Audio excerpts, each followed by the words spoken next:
Sangye Chidan Tsoge Cho Namayla Chanchu Bharadu Dani Kyaso Che Dagi Jinso Gimbe Sonamagi Dula Penjira Sangye Dubara Ishu Sangye Chedan Tsoge Cho Namayla Chanchu Bharadu Dani Kyaso Che Dagi Dola Penjira Sangye Dubara Isho Sangye Chedan Tsoge Cho Namala Chanchu Bharadu Dani Kyaso Che Dagi Jinso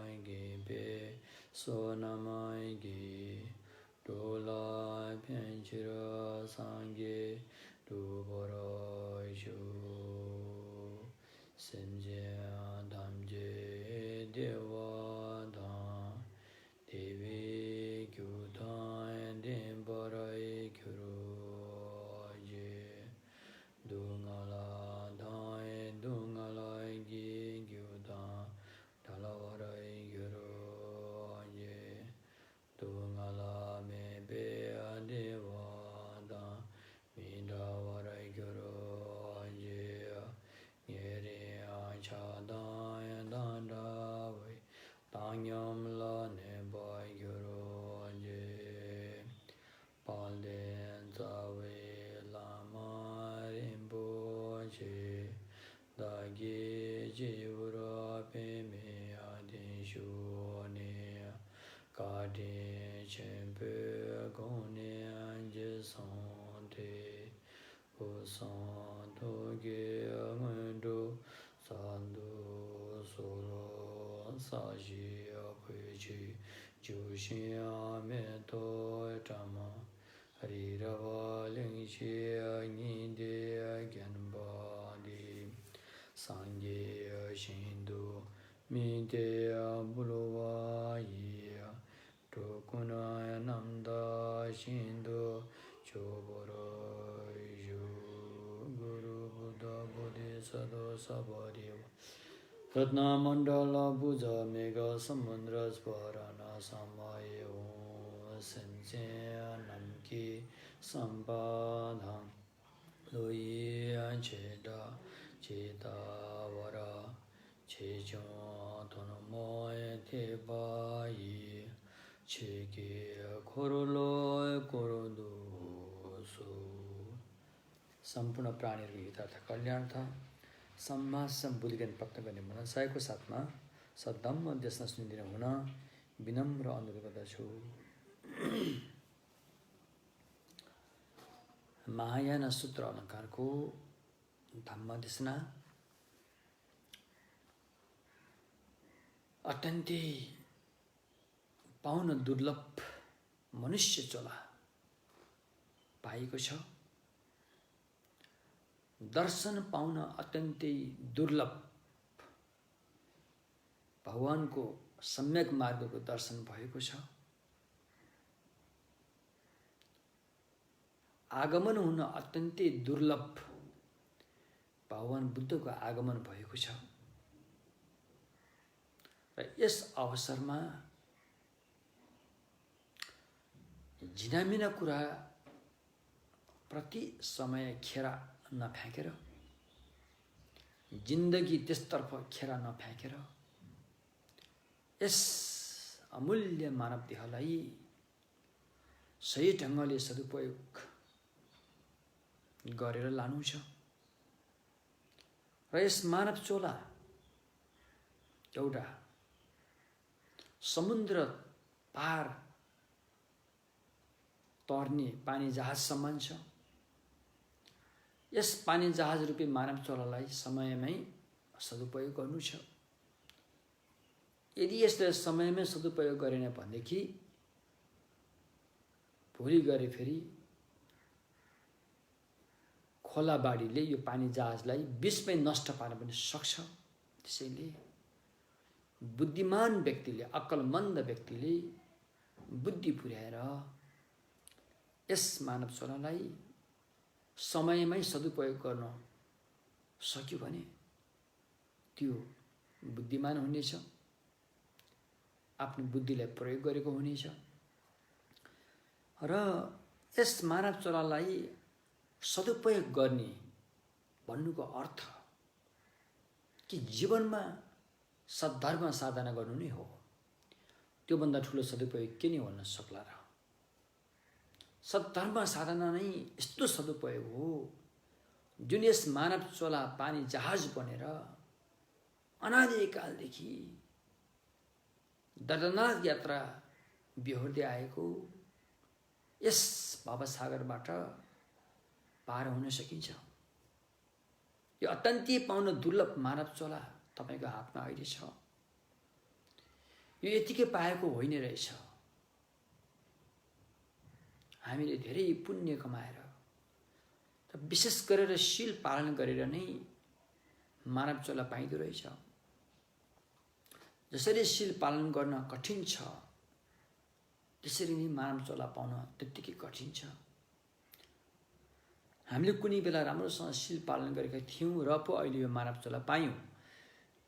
र पाएको मानव चोला एकदमै दुर्लभ भए तापनि यो निकै कमजोर छ, निकै नै यो चाहिँ अनित्य छ। कुनै पनि बेला केही पनि घटना घट्न सक्छ। एकछिनपछि के हुन्छ हामी कसैले थाहा छैन। एकछिनपछि तपाईको जीवनमा के घटना घट्छ त्यो न त तपाईलाई थाहा छ, न त अन्य तपाईका आफन्तहरूलाई थाहा छ, न त डाक्टर, वैज्ञानिक, ज्योतिषहरू कसैले पनि किटाणका साथ एकछिनपछि तेरो जीवनमा यो घटना घट्छ भनेर दाबीका साथ, प्रमाणका साथ भन्न सक्ने क्षमता छैन। यस्तो कमजोर मानव चोला छ हाम्रो। बरु त्यो सिसाको घर सिसाले बनाएको भए तापनि चार दोबाटोमा लगेर राखिदियो भने केही समयको लागि टिक्ला। तर त्यो भन्दा पनि मानव चोला एकदमै अनित्य छ, बदलिँदो छ। यो बदलिनलाई कसैले रोक्न सक्दैन। स्वयं भगवान बुद्धले पनि यसको बदलावको जुन वेग छ यसलाई रोक्न सक्नुहुन्न। यो त प्रकृतिको नियम हो, जन्मना साथै बदलिन सुरु भएको। यति तीव्र गतिमा बदलिरहेको छ कि पहिलो क्षण दोस्रो क्षणमा नपुग्दै समाप्त भइजान्छ क्यारे। जब पहिलो क्षण दोस्रो क्षणमा नपुग्दै समाप्त हुन्छ तर त्यसले त्यहाँ एउटा बिउ रोपिदिन्छ र बिल्कुलै दोस्रो क्षणको मानव चोला उत्पत्ति गर्छ। यस्तो किसिमले क्षणिक भएर चाहिँ बदलिरहेको हुन्छ। यो सच्चाइलाई हामीले बुझेनौँ। यो क्षणिक भएर गएको सच्चाइलाई कसरी बुझेनौँ, कहाँनिर हामी चुक्यौँ भन्दाखेरि यो क्षणिक भएर गएको तीव्र गतिमा बगिरहेको यो अनित्य स्वभावलाई हामीले एउटै भन्ठान्यौँ, एउटै भनेर पकड्यौँ र आसक्ति गर्यौँ। कसरी यो भ्रम हुन पुग्यो त? कसरी हामी यो एउटै नभए तापनि एउटै हो भन्ने भ्रममा हामी कसरी फस्न पुग्यौँ त भन्दाखेरि त्यहाँनिर एउटा अविद्याले जाल हान्यो र हामी त्यो अविद्याको जालमा फस्यौँ। त्यो जाल कस्तो थियो त भन्दाखेरि जुन क्षणिक भएर बदलिँदै गएकोलाई हामीले एकनासको हिसाबले हेऱ्यौँ। जुन पहिलो क्षण छ त्यो समाप्त भएर तीव्र गतिमा जब दोस्रो क्षण उत्पत्ति हुन्छ त्यो पनि काटीकुटी पहिलो छान जस्तै रूपरेखा भएको हुन्छ। लगभग पहिलो छान जस्तै हुने भएकोले यसले भोट पासमा एउटा साहित्यिक शब्द प्रयोग भएको छ, डावा स्यान्ज्युङ।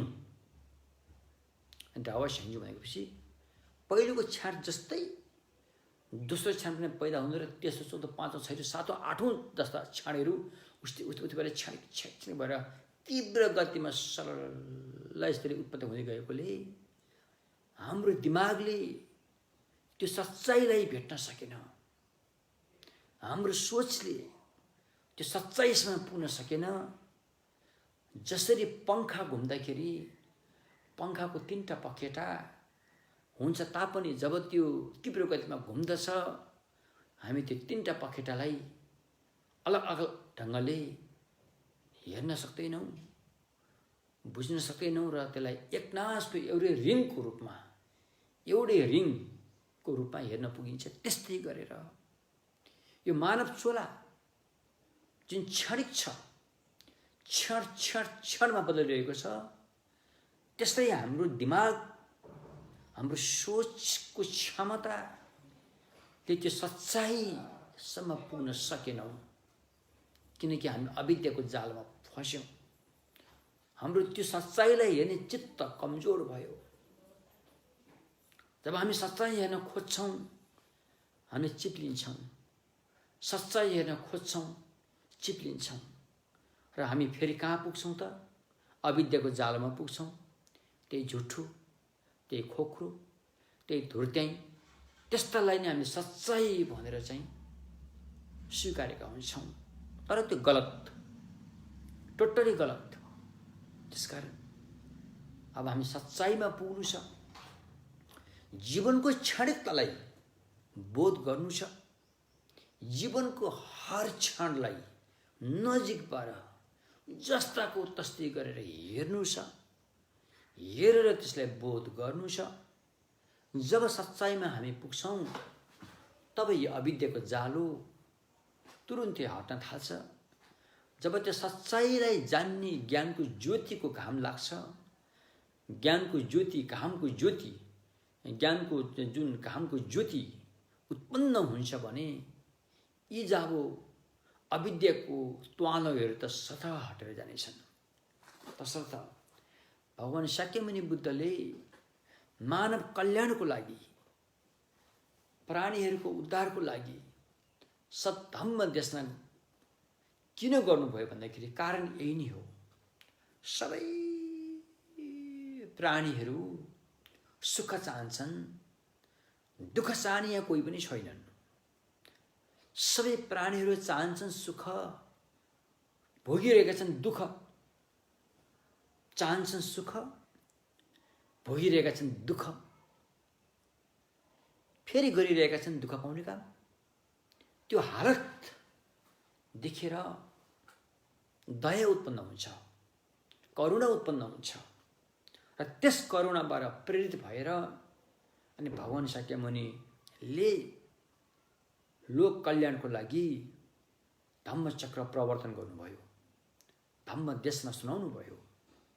तसर्थ बुद्ध के चाहनुहुन्थ्यो भन्दाखेरि जसरी उहाँले सच्चाइलाई जान्नुभयो, यो सच्चाइ जान्ने अधिकार सबैलाई छ, सच्चाइको बोध हुने अधिकार, हक अधिकार सबैलाई छ। यहाँ कुनै तलमाथि जाति भन्ने कुरा छैन, यहाँ कुनै नीच उच्च भन्ने कुरा छैन। यो सच्चाइलाई जान्ने अधिकार सबैलाई छ। जसरी प्रकृतिले दिएको हावाबाट अक्सिजन सास लिने अधिकार सबैलाई छ, पानी पिएर प्यास मेट्ने अधिकार सबैलाई छ, आगोले पोल्ने अधिकार सबैलाई छ, पृथ्वीमा बस्ने अधिकार सबैलाई छ। त्यस्तै सच्चाइलाई जान्ने अधिकार पनि एउटा भलै तरको सेफ्टी ट्याङ्कीको किरादेखि लिएर माथिका देवताहरूसम्म सबैलाई बराबरको हक अधिकार छ। यदि यो अधिकार छ भने हामी सच्चाइ जान्न किन अगाडि नबढ्ने? किनकि यो सच्चाइ नजान्नाले नै विवश भएर यो दुःख भोगिरहनु परेको छ, यो आँसुको धारा बगाउनु परेको छ, रगतको खोला बगाउनु परेको छ। जतिसुकै राम्रो घर बनाए तापनि, चिटिक्क पारेको खर्चिलो घर बनाए तापनि, महँगो घर बनाए तापनि त्यहाँबाट मुर्दा निकाल्नु परेको छ। त यस्तो एउटा दर्दनाक घटना जो यात्रा अनादिकालदेखि चल्दै आएको छ। ठुलो भयो, बिहा गर्यो, बच्चा जन्मायो, फेरि त्यो बच्चा मर्यो, फेरि मर्यो, फेरि जन्मियो, फेरि बिहा गर्यो, फेरि बच्चा जन्मायो, फेरि त्यो मर्यो। यस्तो किसिमको यो दर्दनाक घटनाको यात्रा कहिलेसम्म बिहोर्ने? तर जबसम्म तपाईले सच्चाईको दर्शन पाउनु हुँदैन तबसम्म यी यात्रा त जारी नै रहन्छ। त्यो बच्चाहरू कतिपल्ट मार्न पर्ने हो हामीलाई थाहा छैन, कतिपल्ट मार्न पर्ने हो थाहा छैन, ती बाबुआमालाई कतिपल्ट मार्न पर्ने हो थाहा छैन। यी यात्रा त जारी नै रहन्छ। त्यसैले यदि हामी साँच्चीकै यस दर्दनाक यात्राबाट साँच्चीकै मुक्त हुन चाहन्छौँ भने सच्चाईको दर्शन गर्नु छ। सच्चाई बाहिर छैन, सच्चाई बाहिर, सच्चाई यही छ। सच्चाई तपाईँ आफैमा छ। सच्चाई तपाईँ आफैसँग रहेको पञ्चखण्डमा छ। त्यो पञ्चस्कन्धको वास्तविकतामा सच्चाई टिकेको छ। जब त्यो सच्चाईको दर्शन पाउनुहुन्छ तब ज्ञानको ज्योति जाग्छ, अविद्याको तिमिर त्वालो अन्धकार हटेर जान्छ, सारा समस्याको समाधान हुन्छ, परम शान्ति शान्त हुन्छ। तसर्थ यस सच्चाईको दर्शन पाउनको लागि सबभन्दा पहिला हामीले पहिलो पाइलो चाल्नु छ। पहिलो पाइलो नचालिकन अगाडिको पाइला चाल्न सकिन्न।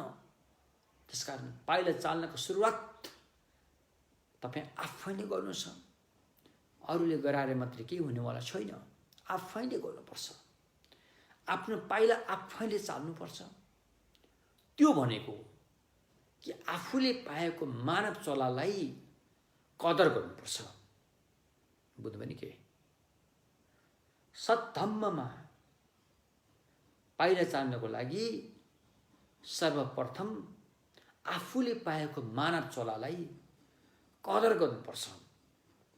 कदर तब मात्रै गरेको हुन्छ जबकि तपाईले यस मानव चलालाई पाप कर्मबाट बचाउनुहुन्छ,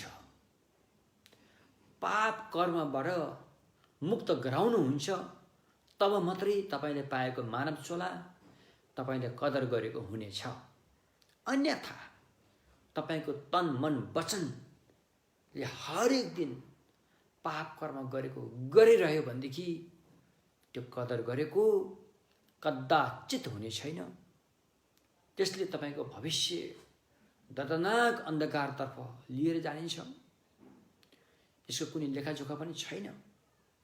अहिले त्यो भविष्यको घटना अहिले देख्ने हो भने त हामी फेन्ट हुन्छौँ, हामी बेहोस हुन पुग्छौँ, खप्न सक्दैनौँ। त्यस्तो दर्दनाक कर्महरू हामी कति गरेर आइसकेका छौँ। कर्म त गरियो पहिला पहिला, त्यो कर्म त त्यही नष्ट भयो नि। तर कर्मको छाप तपाईको मनमा प्रिन्ट भएर बसेको हुन्छ। जब कर्मको छाप मनमा प्रिन्ट भएर बसेको हुन्छ, त्यो प्रिन्ट रूपी कर्मको छाप जबसम्म मनको यात्रा जारी रहन्छ तबसम्म त्यो मनको साथसाथमा चलेर त्यसले तपाईलाई घात गरिरहन्छ, तपाईलाई समस्या दिइरहन्छ। तसर्थ आफूले जानेर वा नजानेर गरेका जति पनि दुष्ट कर्महरू छन् त्यसको प्रायश्चित गर्नु छ। तब मात्रै तपाईले पाएको मानव चलाको कदर गरेको हुनेछ। र त्यो कर्म, दुष्ट कर्म, अर्को भाषामा यसलाई पाप कर्म पनि भनिन्छ, यसलाई प्रायश्चित गर्नै पर्छ। यदि पाप कर्म गरिसकिएको भए पछि त्यसलाई प्रायश्चित गरिएन भने त्यो कर्मले दर्दनाक फल दिनेछ। त्यसैले दिन रात नसुतेर भए पनि यो पाप कर्मलाई काट्नै पर्छ।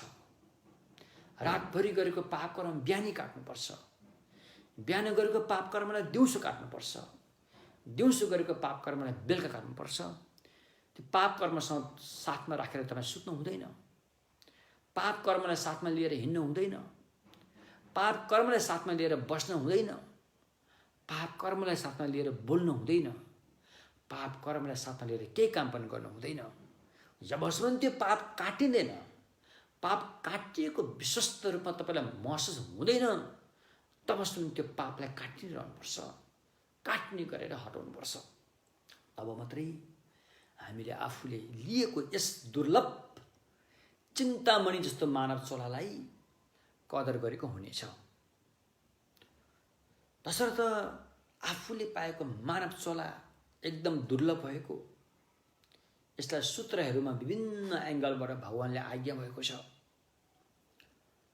एउटा गणनाको हिसाबले पनि मानव चोला एकदमै दुर्लभ छ भनेर आज्ञा भएको छ।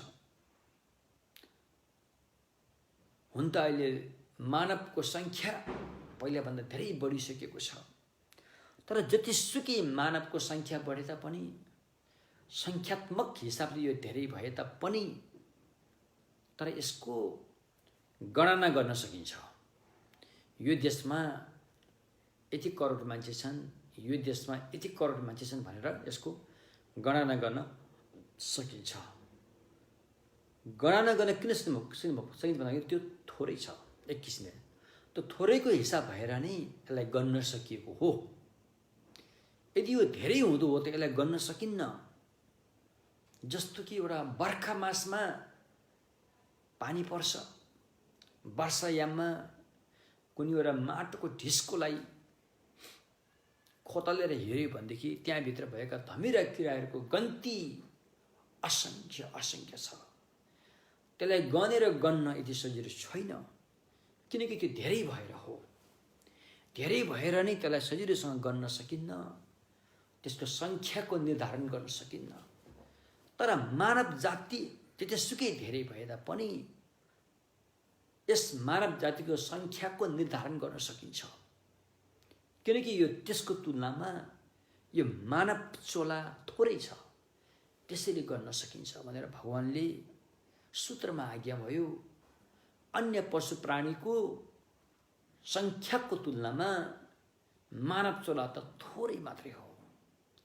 त त्यस्तो हिसाबले पनि हामीले लिएको मानव चोलालाई हामीले कदर गर्न जान्नुपर्छ। अर्को पनि भन्नुभएछ भगवानले, एउटा दृष्टान्त उदाहरणको हिसाबले पनि मानव चोलालाई कदर गर्नुपर्नेछ। त्यो दृष्टान्त के त भन्दाखेरि, पशुलोकबाट मरेर मान्छेको चोलामा आउन एकदमै दुर्लभ छ, कठिन छ अरे। कसरी कठिन छ र कसरी दुर्लभ छ भन्दाखेरि एउटा दृष्टान्त नमुना प्रस्तुत गरिएको छ। हुन त यो नमुना वास्तविक घटना त होइन, एउटा यसको अर्थलाई बुझ्नको लागि एउटा बनावटी नमुना प्रयोग गरेको देखिन्छ भगवानले। तपाईँले सोच्नुहोस् कि यो सारा विश्व ब्रह्माण्ड जलाम्य भयो, जमिन कहीँ पनि देखिँदैन, जहाँ तहाँ यत्र तत्र सर्वत्र जलै जल्छ, पानीले भरिएको छ भने के होला एकपल्ट सोच्नुहोस् त। त्यस्तो पानीले भरिएको महासमुद्र सागरमा तुफान चलिरहेको छ, ठुलो तुफान हुरी बतास चलिरहेको छ। समुद्र स्थिर छैन, त्यो चलायमान भइरहेको छ। त्यस्तो परिस्थितिमा त्यस समुद्रमा एउटा जुवा छ। जुवा भनेको योक, गोरु हलो जोत्दाखेरि दुईटा गोरुको काँधमा राखिन्छ नि एउटा काठको, त्यसलाई जुवा भनिन्छ। त्यो जुवा पनि त्यहाँ रहेको छ। त्यो जुवाको बीच भागमा एउटा पाल दुलो पनि छ, तर त्यो जुवा स्थिर छैन।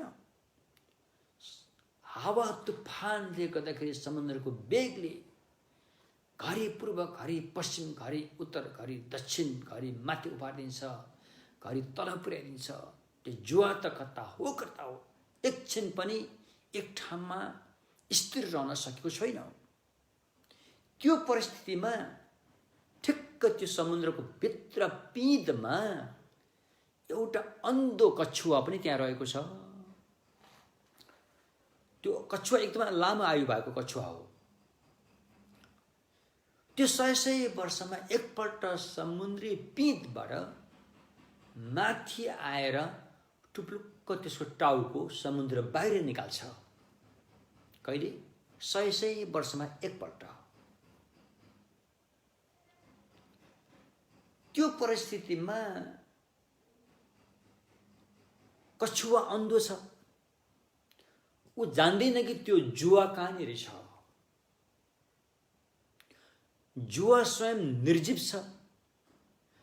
उसले जान्दैन कि कछुवाको टाउको कति बेला माथि आउँछ। समुद्र स्वयं चलायमान छ, किनकि त्यहाँ एकदमै तुफानको वेगले हानिरहेको छ।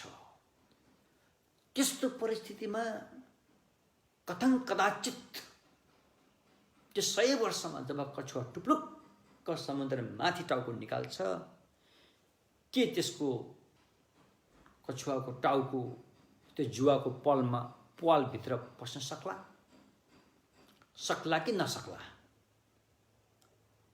हामी जस्तो साधारण व्यक्ति हिसाबले सक्ला भन्न धेरै गाह्रो छ।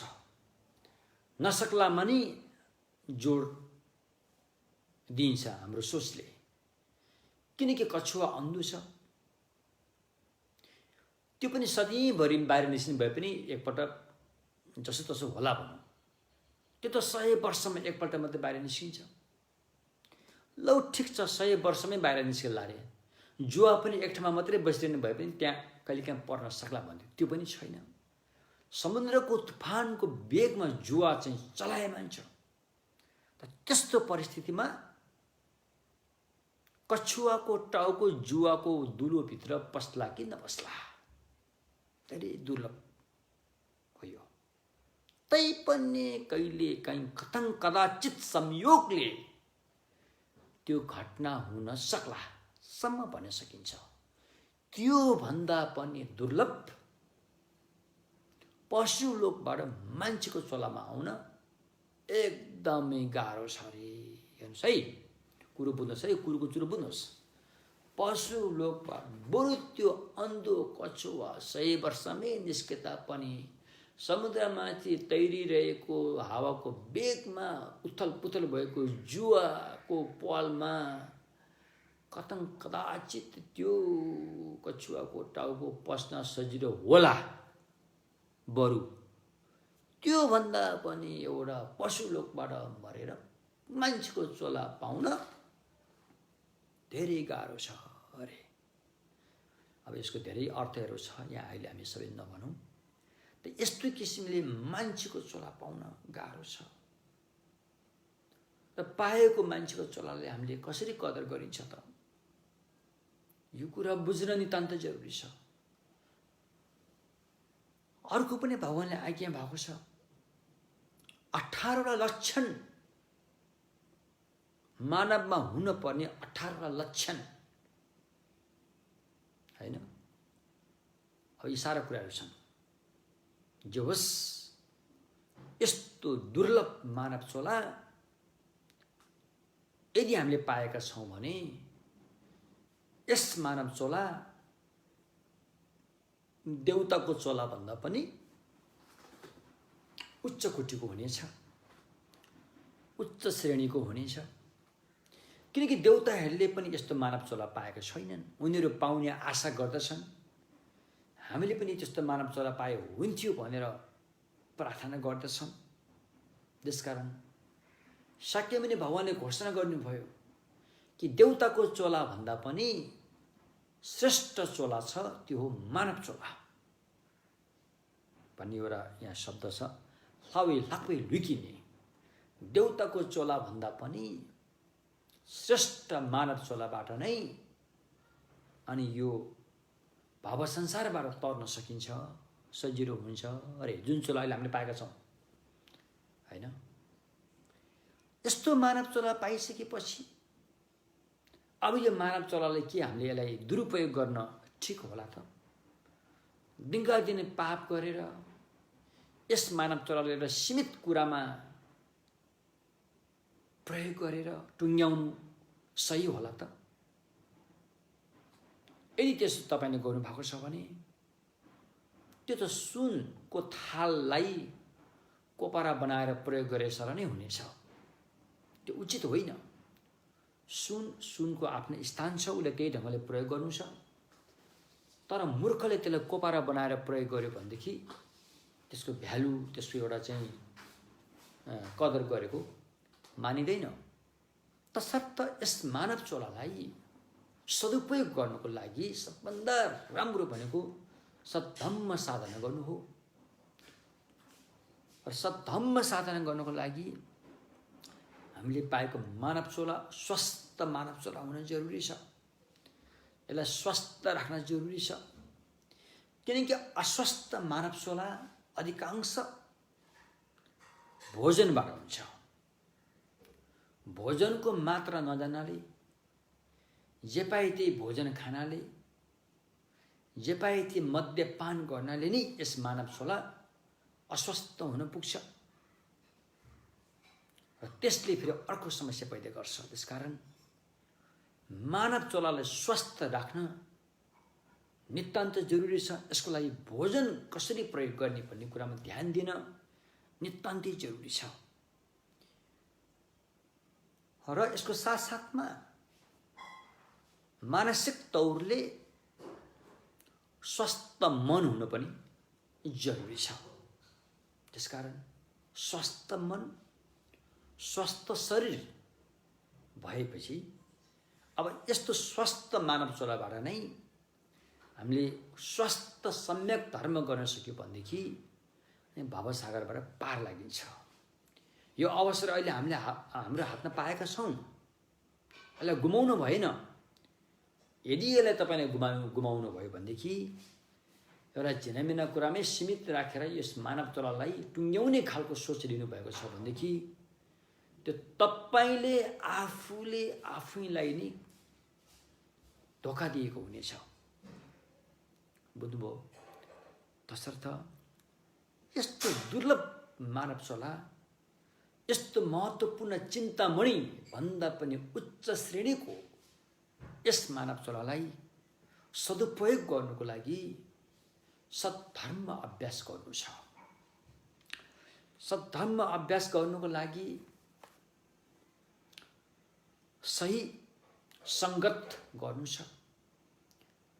मैले यहाँ सही संगत भन्ने भाषा प्रयोग गरेँ। सही सत्सङ्गत केलाई भनिन्छ त भन्दाखेरि कल्याण मित्रको सङ्गतलाई सही सत्सङ्गत भन्न सकिन्छ। त्यसकारण कल्याण मित्र गुरुजनहरूको छत्र छायामा रहेर यस मानव चोलालाई सद्धम्म साधनामा सदुपयोग गरेर अनि मात्रै यस मानव चोलाको कदर गरेको हुनेछ। तसर्थ यहाँ सत्सङ्गत र कल्याण मित्र भन्ने कुरो मैले उठान गरेँ।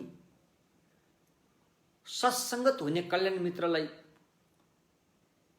सत्सङ्गत हुने कल्याण मित्र कस्तोले भनिन्छ त भन्दाखेरि शुद्ध सिद्ध परम्परा हैन लाई कायम राखेर सद्धम्म सम्बन्धी कुरा राम्रोसँगै ज्ञाता भएका हैन र शिलमा रहेका त्यस्ता कल्याण मित्र चाहिँ सत्सङ्गत गर्ने कल्याण मित्र हो। र उहाँहरूको छत्र छायामा बसेर नै अनि हामीले यस मानव चोलालाई सदुपयोग गर्नु छ र भवसागरबाट तर्नु छ। तसर्थ अहिले हामीले जुन सद्धम्म देशना भइरहेछ, यहाँ महायान सूत्र अलङ्कारको सद्धम्म देशना हो। यस महायान सूत्र अलङ्कार नामको यो ग्रन्थको रचनाकार अब यहाँ बताए अनुसार भावी बुद्ध अहिलेले बोधिसत्व मैत्रेयले रचना गर्नुभएको हो भनिन्छ। र मैत्रेय बुद्धले रचना गरेको यस पवित्र ग्रन्थ यस मानव लोकमा कसरी आइपुग्यो त भन्दाखेरि यस मानव लोकमा यस पवित्र धर्मग्रन्थ मैत्रेयको मुखारविन्दबाट मानव चोलासम्म ल्याउने श्रेय आर्य असङ्गलाई जान्छ।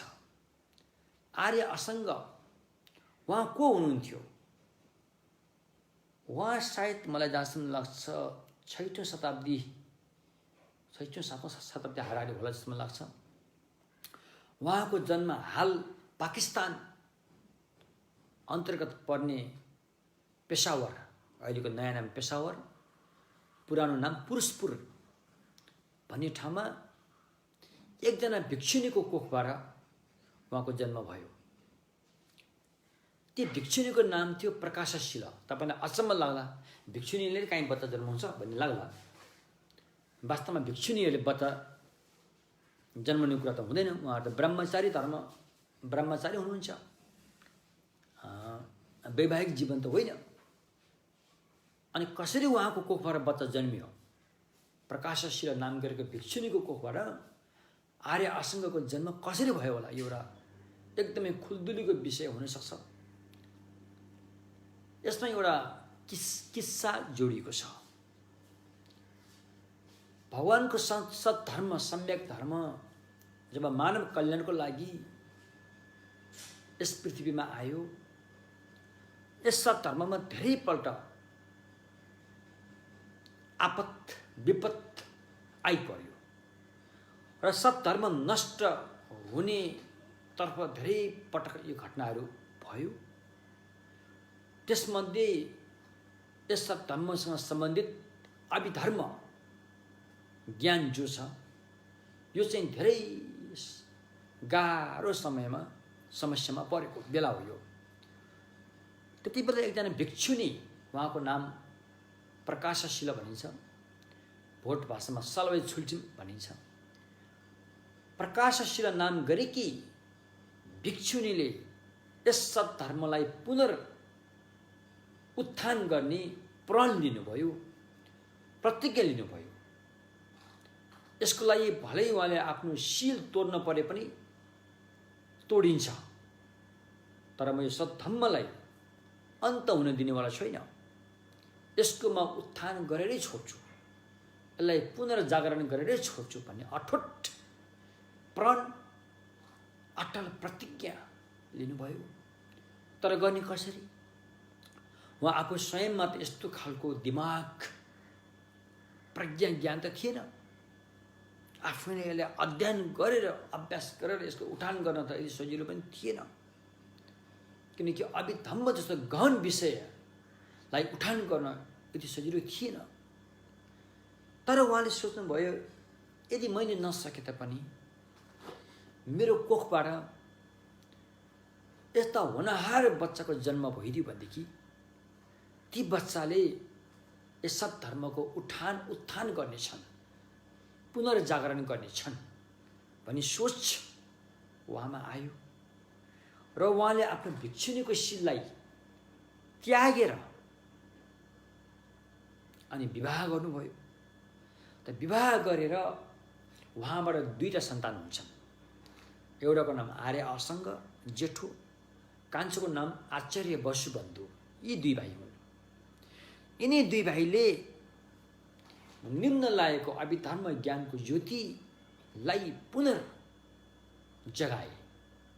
त्यसमध्ये आर्य असङ्गले 12 वर्षसम्म भावी बुद्ध मैत्रेय बोधिसत्वको आराधना, तपस्या, ध्यान गरेर मैत्रेय बोधिसत्वको साक्षात दर्शन पाउनुभयो भनिन्छ। र स्वयं मैत्रेय बोधिसत्वको आज्ञाबाटै आर्य असङ्गलाई तुसित देवभूमिमा लिएर गएको भन्ने कुराहरू छ, उल्लेख भएको देखिन्छ।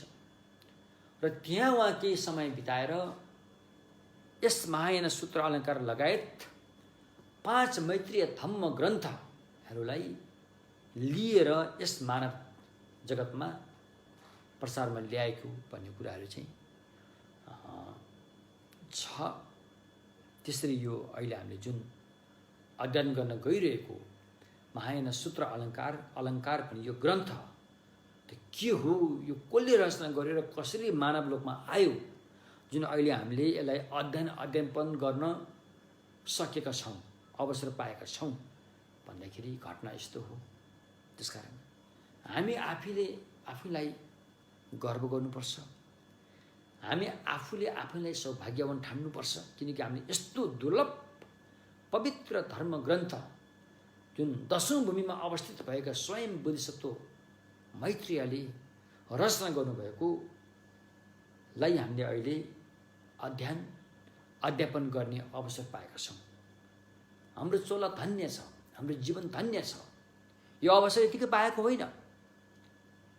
कुनै पनि बेलामा हामीले राम्रो कर्म गरेका थियौँ, सत्कर्म गरेको छाप हाम्रो मनमा प्रिन्ट भएको थियो र पो अहिले यो अवसर हामीले पाएका छौँ। नत्र त यो सबैले पाउनुपर्ने हो। सबैले किन पाएन भन्दाखेरि सबैले यो अवसर पाएको हुँदैन कि यो अवसर पाउनलाई त्यस्तो एउटा कर्म गरेको हुनुपर्छ।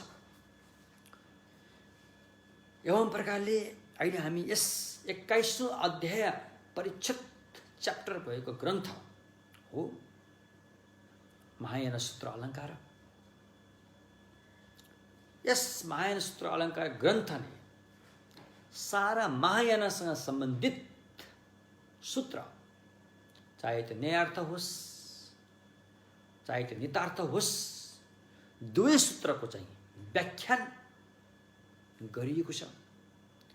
व्याख्यान यसरी गरिएको छ कि हामी जस्तो भर्खरका सिकारु सामान्य व्यक्तिहरूले पनि भगवान शाक्य मुनिको वचन जुन सूत्र छ त्यसलाई सजिलैसँग बुझ्न सक्ने ढाँचाले यसलाई व्याख्यान गरिएको छ। धेरै महत्त्वपूर्ण ग्रन्थ हो यो। मैले यो ग्रन्थको व्याख्यान बौद्ध दर्शनको अध्ययन गर्ने क्रममा इन्डियाको हिमाचल प्रदेशको यमुना नदीको किनारमा त्यहाँ एउटा विशाल बौद्ध विहार छ जसको नाम थुप्तेन नामग्यालिङ अर्थात् बुद्ध शासन विजय विहार भन्ने नाम छ। त्यस विहारमा अनि हाम्रा कल्याण मित्र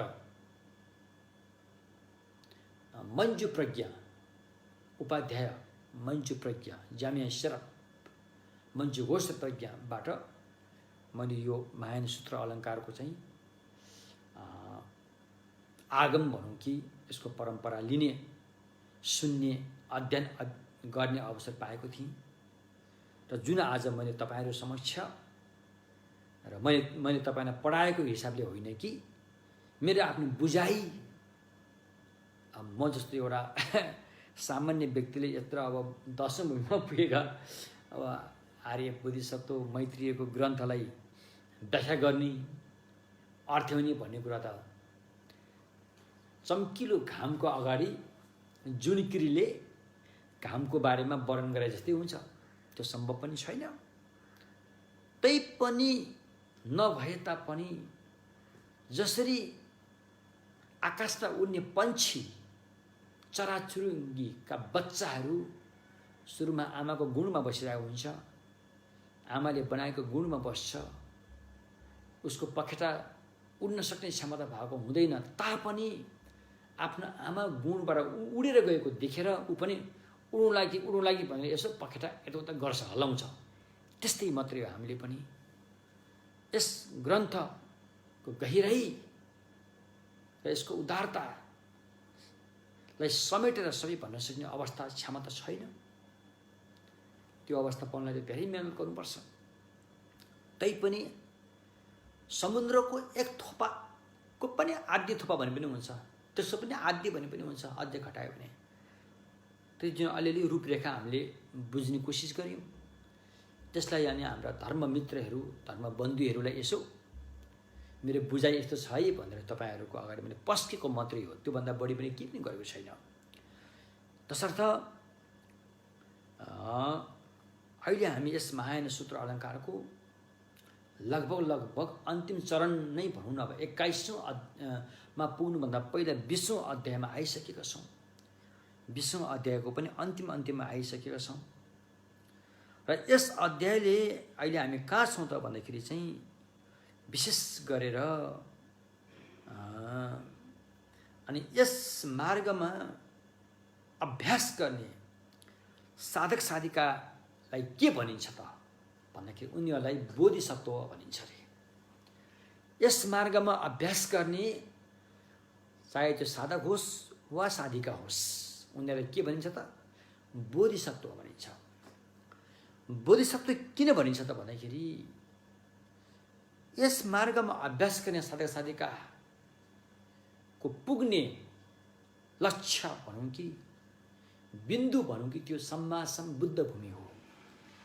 त्यसकारण सम्मासम बुद्ध भूमिमा पुग्नको निमित्त जब साधक साधिकाले साधना गर्नुहुन्छ भने उसैलाई भनिन्छ बोधिसत्व। के हो यो बोधिसत्व भन्दाखेरि र बुझ्ने सजिलो भाषामा बोधिसत्व भनेको भावी बुद्ध भनेर बुझ्न सकिन्छ। भविष्यमा बुद्ध हुनेवाला व्यक्तिलाई अहिले आएर बोधिसत्व भनिन्छ। तर बोधि भनेको के हो, सत्व भनेको के हो, अझै पनि प्रश्न उठाउनुहुन्छ। बोधि भनेको चाहिँ प्राप्त गर्नुपर्ने अनुत्तर सबभन्दा उच्च श्रेणीको अवस्था हो। त्योभन्दा माथि अर्को कुनै पनि प्राप्त गर्नुपर्ने त्यस्तो केही पनि छैन। प्राप्त गर्नुपर्ने सबभन्दा उत्कृष्ट उच्च श्रेणीको अवस्थालाई नै बोधि भनिन्छ। त्यसलाई किन उच्च श्रेणीमा राखियो त? किनकि त्यो श्रेणीमा पुगिसकेपछि पाउनुपर्ने सद्गुणहरू समस्त पाइसकेको हुन्छ। समस्त सद्गुणले भरिभरा भएको हुन्छ। फ्याक्नु पर्ने नकारात्मक सोच विचार, अविद्या, अज्ञानका अन्धकारहरू सबै कहिले पनि नफर्किने गरेर फ्याँकिसकेको हुन्छ। यसरी त्यो अवस्था चाहिँ सर्वश्रेष्ठ छ, उच्च कोटिको श्रेणी हो भनेर मान्नुपर्छ। र त्यो बोधिमा पुग्नुको निमित्त अनि सत्व चाहियो। सत्व भन्ने भाषा अन्त प्राणीहरूलाई पनि सत्व भनिन्छ। जीव, प्राणी, व्यक्ति सबैले सत्व भनिन्छ। तर यहाँ शब्दको मात्रै अर्थमा नअल्झेर यसको भावमा जान जरुरी छ। किनकि यो सत्व भन्नेलाई भोटका महान अनुवादकहरूले यसलाई सत्व भनेर यसको भाव अर्थमा यसको अनुवादित गरियो। जस्तो कि बोधिसत्वलाई भोट भाषामा के भनियो? झङछुप सेम्पा, सेम्पा भनियो, सेम्चेन भनिएन। सेम्पा, सेम भनेको चित्त, पा भनेको शक्तिशाली, साहसिलो, आँटिलो, त्यसलाई भनिन्छ पा, वीर, पराक्रमी हो। भन्नुको तात्पर्य के भन्दाखेरि त्यस्तो उच्च श्रेणीमा रहेको बुद्धत्व बोधि जो छ त्यो प्राप्ति गर्नुको लागि साधक साधिकाहरू जस्तो सुकै परिस्थितिको सामना गर्नु परे पनि डटेर अगाडि बढ्ने प्रतिज्ञा लिएका हुन्छन्, साहस जगाएका हुन्छन्, प्रण गरेका हुन्छन्। त्यसैले त्यस्ता व्यक्तिले भनिन्छ बोधिसत्व। र कहिलेकाहीँ सूत्रहरूमा यो पनि आउँछ कि बोधिसत्व महासत्व भन्ने। झैँचु सेम्पा, सेम्पा छिपो। बोधिसत्व मात्रै नभनेर महासत्व भन्ने पनि फेरि शब्द लागू गरेको हुन्छ।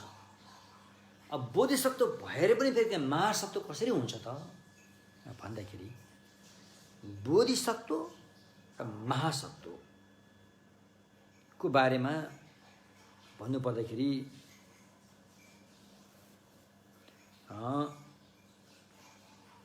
7 किसिमको महानताहरू उसमा रहेकोले बोधिसत्व चाहिँ बोधिसत्व मात्र नभएर महासत्व पनि हुन्छ। अब अहिले विशेष गरेर अब यो 7 किसिमको धेरै लम्बी-चौडी हुन्छ। छोटकरीमा भन्यो भने यो तोमाङभित्र पनि छ। सञ्चय गाथा नाम गरेको एउटा प्रज्ञापारमिता छ।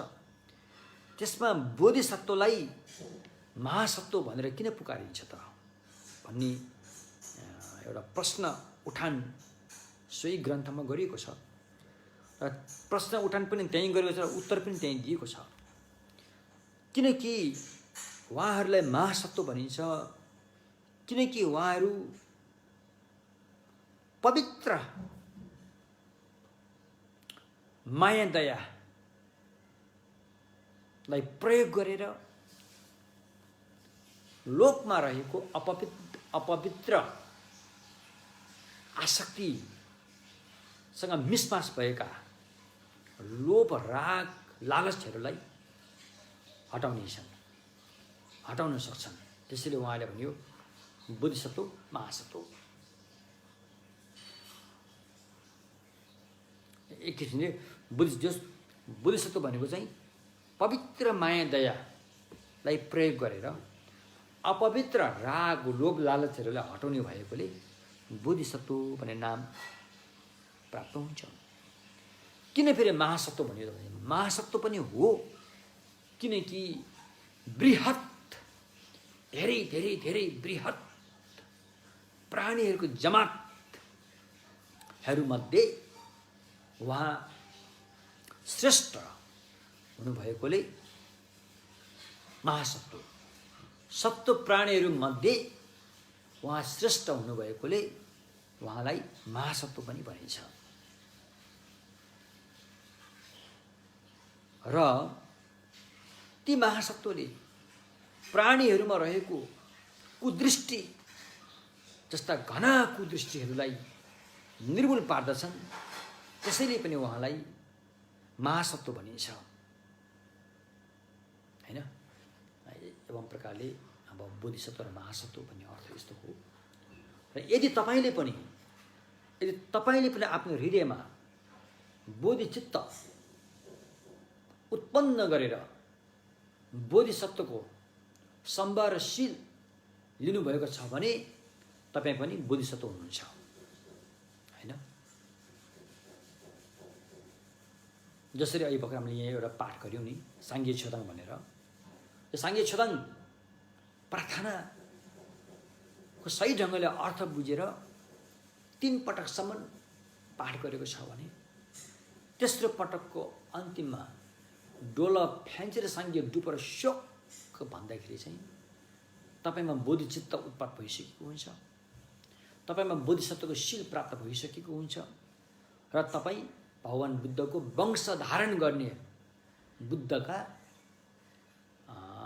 ज्ञानका सन्तान भएको हुन्छ तपाईँ।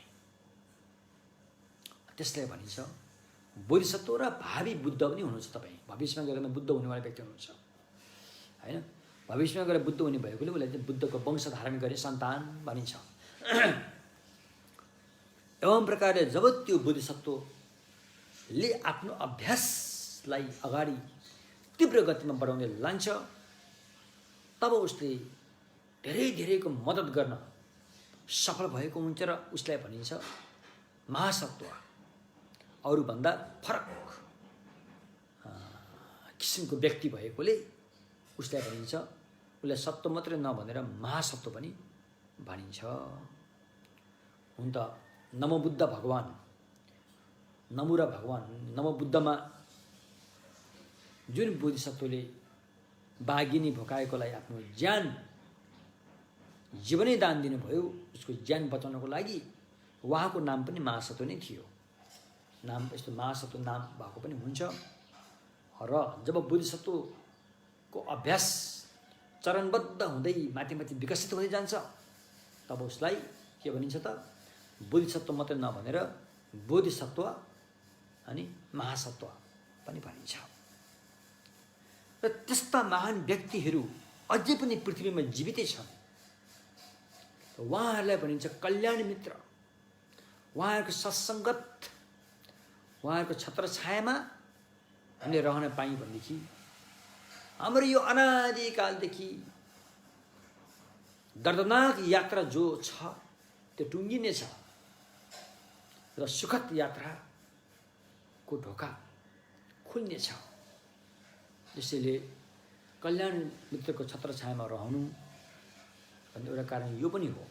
अर्को कारण जब हामीले सङ्गम शरणम गच्छामि भन्ने एउटा मन्त्र छ। यो बुद्धिस्टको ठुलो महामन्त्र हो यो। बुद्ध शरण, धर्म शरण र तेस्रोमा छ यो सङ्गम शरणम गच्छामि भनेको पनि यस्ता महान कल्याण मित्रको छत्र छायामा म रहन्छु भन्न खोजेको हो। रहेर सत्सङ्गत गरेर भगवानको सम्यक धर्मलाई अपनाउने छु भन्न खोजेको हो। यो कुरा यसतर्फ पनि लागू हुन्छ। एवं प्रकारले यस्ता महान व्यक्तिहरू जबसम्म यस विश्व पृथ्वीमा रहिरहनेछन् तबसम्म प्राणीहरूले शान्तिका सास फेर्न पाइन्छ। जब यस्ता महान कल्याण मित्र यस पृथ्वीबाट अस्ताउनेछन् तब शान्ति पनि अस्ताएको हुनेछ। यसरी बुझ्नु पर्यो। र त्यस्ता महान बोधिसत्व महासत्वहरू लामो समयसम्म यस पृथ्वीमा जीवित रहनु भनेर हामीले हर हमेसा प्रार्थना पनि गर्नुपर्छ, होइन? कतिपय यी महान व्यक्तिहरूलाई हामीले चिनेको पनि हुनसक्छ, कतिपयलाई हामीले नचिनेको पनि हुनसक्छ, कतिपय तपाईँको छेउछाउमै बसेको पनि हुनसक्छ, तपाईँलाई नचिनेको पनि हुनसक्छ। कतिपय त्यस्ता व्यक्तिहरू तपाईँको कोखमा तपाईँको छोराछोरीको रूपमा जन्मेको पनि हुनसक्छन्। कतिपय त्यस्ता व्यक्ति तपाईँको श्रीमती पनि हुनसक्छ, तपाईँको श्रीमान पनि हुनसक्छ, तपाईँको बुवामा पनि हुनसक्छ। भन्न सकिँदैन यो यस्ता व्यक्ति कहाँ छन् भनेर भन्ने यति सजिलो छैन। यो त भगवान् बुद्धले मात्रै जान्नुहुन्छ। हामी जस्तो सीमित साँगुरो मन भएको व्यक्तिले चिन्न यति सजिलो छैन। तसर्थ उहाँ जहाँ जे जस्तो अवस्थामा भए तापनि उहाँहरूले लामो समयसम्म आफ्नो जीवनलाई जीवित राखेर हामी जस्ता अज्ञानी प्राणीहरूको हितार्थ कल्याणार्थ जीवित रहन पर्यो भनेर हामीले हर दिन प्रार्थना चाहिँ गर्नुपर्छ, होइन? एवं प्रकारले अब यस्तो बोधिचित्त जब उत्पाद हुन्छ र त्यस व्यक्तिलाई भनिन्छ बुद्धका सन्तान, बुद्धका वंश धारण गर्ने सन्तान भनिन्छ। एउटा त्रिरत्न अनुस्मृति सूत्र भनिन्छ। यो धोमाङ धारणा सङ्ग्रह पनि छ। त्यसमा त्रिरत्नको गुणगान गरिएको छ। त्यसमा एउटा शब्द आएको छ। जब सङ्घरत्नको कुरा आउँदाखेरि चाहिँ भगवान् बुद्धलाई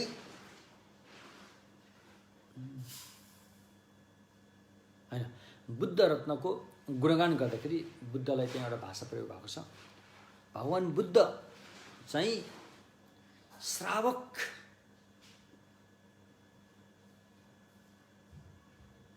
र प्रत्येक बुद्धहरूका राजा समान हुनुहुन्छ भनेको छ।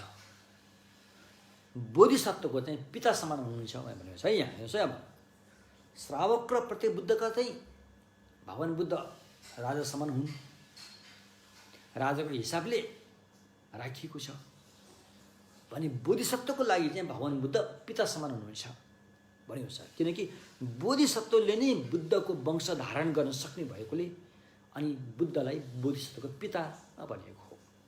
श्रावक अर्थ र प्रत्येक बुद्ध अर्थले बुद्ध शासन त धारण केही हदसम्म गर्लान्, तर बुद्ध वंश धारण गर्न सक्दैनन्। बुद्ध वंश धारण गर्नको लागि बोधिसत्व नै हुनुपर्छ। त्यसैले त्रिरत्न अनुस्मृति सूत्रमा भगवान् बुद्ध बोधिसत्वहरूका पिता हुनुहुन्छ भनेर आज्ञा भएको छ।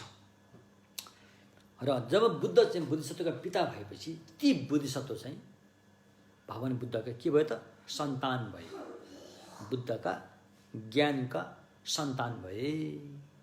सन्तान मात्रै होइनन्, बुद्धको वंश धारण गर्ने सन्तान भए भनेर बुझौँ। यदि तपाईँमा पनि यस्तो किसिमको बोधिचित्त उत्पन्न भएको छ भने तपाईँ पनि भगवान् बुद्धको वंश धारण गर्ने सन्तानको रूपमा रहनु भएको हुनेछ। र अब तिनै बोधिसत्वहरू अनि भोलि गएर भावी बुद्ध बन्ने आधार पनि हुन्। कर्णधार पनि तिनै बोधिसत्व हुन्। यिनीहरूले नै भोलि गएर समाजमा बुद्धत्व प्राप्त गर्ने हो, अरूले प्राप्त गर्न सक्दैन। जो व्यक्तिमा बोधिचित्त अप्नाएर बोधिसत्व बनेर अभ्यासमा जुटेको हुन्छ त्यो नै भोलि गएर समाजमा बुद्धत्व प्राप्त गर्ने हो। त्यसैले त्यो व्यक्ति नै बुद्धत्वको आधार कर्णधार बनेको हुन्छ। र त्यो व्यक्ति नै विजेता हुन्छ, विश्व विजेता हुन्छ, हैन? आज यस विश्वको सानो चोक्टा जमिन जित्दैमा उसलाई त विश्व विजेता भन्छन् भन्ने गर्दा रहेछन्। छन् नि अहिले, के अरे उसको नाम, अलेक्जेन्डर भन्नेहरू। उनीहरू विश्व सबै जितेको होइनन्, विश्वको सानो एउटा छेउ जितेका हुन्। लाई त विश्व विजेता भनेर नाम दिएको छ। जस्तै चङ्गेज खान जस्ताहरूलाई पनि विश्व विजेता भनेर नाम दिइन्छ भने सारा विश्वलाई नै जितेको व्यक्ति चाहिँ को त भन्दाखेरि वास्तविक चाहिँ भगवान बुद्ध हो, सम्मासम बुद्ध हो। उहाँलाई नै विश्व विजेता भएको मान्न सकिन्छ। र त्यो सम्मासम बुद्धत्वमा पुग्न चाहने जो साहसिलो साधक साधिका छन् उनीहरू पनि विश्व विजेता नै हुन् भनेर मान्न सकिन्छ। उनीहरूले विश्वलाई जितेका हुन्छन् किनकि उनीहरूले आफैले जितेका हुन्छन्, हैन? त्यसो भएकोले उहाँहरू विश्व विजेता हुन्। वास्तविक विश्व विजेता चाहिँ त्यस्ता व्यक्तिहरू हुन् जो सम्मासन बुद्ध र सम्मासन बुद्ध हुनेवाला बोधिसत्व नै यो विश्व विजेताको हकदारी, यो नामको हकदार छन्, हैन? र उहाँहरूलाई भनिन्छ, यस्ता बोधिसत्वहरूलाई नै भनिन्छ कि बुद्धको वंश धारण गर्ने टुसा बिरुवा हुन्, सम्मासम बुद्ध हुने बिरुवा हुन्, हैन? भविष्यमा सम्मासम बुद्धत्व प्राप्त गर्ने बिरुवा हुन्। यिनै बोधिसत्वहरू नै भोलि गएर बुद्ध बन्ने भएकोले उहाँहरूले बुद्धत्व प्राप्त गर्ने बिरुवाहरू हुन् पनि भनिन्छ। त उहाँहरूलाई नै भनिन्छ कि विक्रम अर्थात् पराक्रमी भनिन्छ किनकि उहाँहरूले 4 मारलाई जितेका हुन्छन्। 4वटा मार जसले हामीलाई भव संसारमा फसाएको हुन्छ। अनादिकालदेखि जसले हामीलाई यस भव संसारमा दर्दनाक यात्रा गराएर चाहिँ दुःख दिएको हुन्छ। यो 4वटा मार छन्, क्लेश मार, स्कन्द मार, मृत्यु मार र अनि देवपुत्र मार। क्लेश मार, स्कन्द मार, मृत्यु मार त हामीसँगै छन् भने देवपुत्र मार चाहिँ अलि बाहिर छन्। यो 4वटा मार यो जहिले पनि हामीलाई समस्या पारि नै रहन्छ, दुःख दिइरहेको हुन्छ। र त्यस्ता भावी बुद्ध बन्नेवाला साधक साधिकाले यस 4वटा मारलाई जितेर उनीहरूलाई जिन पनि भनिन्छ। जिन भने जितेका पनि भनिन्छ र उनीहरूलाई पराक्रमी भनिन्छ किनकि यो अरूले जित्न सक्दैन। यो 4वटा मारबाट यो त सम्मासन बुद्ध हुनेवाला व्यक्तिहरूले मात्रै जित्ने हो। त्यसकारण 4 मारलाई जितेका, हैन? अब यो मार भन्ने भाषा बुद्धिस्टमा मार भन्छन्। अब इसाई धर्म, इस्लाम धर्मले शैतान भन्दा हुन्, हिन्दू धर्मले अब के कामदेव के भन्दा हुन्, यस्तो नामहरू छ नि। त बुद्धिस्टले चाहिँ त्यो अभ्यास गर्ने अथवा हाम्रो जीवनमा नराम्रो दुःख दिने तत्त्वहरूलाई चाहिँ मार भनिन्छ। सबभन्दा पहिला क्लेश मार। क्लेश भनेको राग, रिस, मोह, लोभ, लालच, ईर्ष्या, डहाएर जति पनि नकारात्मक सोचहरू छन् यो सबै एक किसिमले क्लेश मार हुन् किनकि यसले हामीलाई नचाहँदै पनि पीडा दिन्छ। के तपाईँ रिसाउन चाहनुहुन्छ त? के तपाईँ चाहेर रिसाएको हो त? होइन नि। यदि आफूले चाहेर स्वेच्छाले रिसाएको हो भने त हामी कतिपल्ट रिसाएको बेलामा ऐना पनि हेर्दा हौँ, रिसाएको बेला हामी ऐना त हेर्दैनौँ किनकि हामी जान्दछौँ रिसाएको बेला हाम्रो अनुहार कस्तो कुरूप हुन्छ भन्ने कुरा हामी जान्दछौँ। त्यसैले रिसाएको बेला हामी ऐना हेर्न चाहँदैनौँ। त यो त एउटा नमुना मात्रै हो। यस्तो किसिमले यस्ता क्लेशहरूले हामीले नचाहँदै पनि हामीलाई नराम्रोसँग दुःख दिएको हुन्छ। त्यसैले यसलाई क्लेश मार भनियो। जब यो क्लेश मार सक्रिय हुन्छ अनि यसले स्कन्द मार पैदा गर्छ। स्कन्द मार मात्रै अब विशेष गरेर हामी यो शरीर नै हो। यो शरीरलाई पनि भने हुन्छ स्कन्द मार। यो शरीर हामीले भने जस्तो भइरहेको छैन, उल्टो भइरहेको छ। जब हामी सानो बच्चा थियौँ, बच्चामा हामीले केही मेकअप गर्नु पर्दैन थियो। हामीलाई ओठमा लाली, नङमा पालिस, सुटबुट केही गर्नु पर्दैन थियो। एकदम सुन्दर देखिन्थ्यो, राम्रो देखिन्थ्यो। नाङ्गी बसे पनि केही फरक पर्दैन थियो, लुगा लाए पनि केही फरक पर्दैन थियो बच्चा हुँदाखेरि। जब यो शरीर बदलिँदै गयो, यसको डिमान्ड बढ्दै गयो, अनि हाम्रो मन चाहिँ पहिलाको जस्तै हुन मन छ नि त। पहिलाकै त्यो जुन बचपनको जस्तै होस् भन्ने चाहना छ नि त। त्यसलाई कायम राख्नलाई अनि हामीले विभिन्न केमिकलहरू प्रयोग गरेर हुन्छ कि, कपालमा रङ लाएर हुन्छ कि, ओठमा लाली लगाएर हुन्छ कि, अथवा हैन के गरेर हुन्छ, यस्तो किसिमले चाहिँ हाम्रो माग बढ्दै जान्छ र ती कुराहरू हामीले प्रयोगमा ल्याउँदै गइरहेका हुन्छौँ। यसको वास्तविक कुरो के त भन्दाखेरि यी घटनाहरू चाहिँ हामीले विवश भएर, बाध्यता भएर भोग्नु परिरहेको छ।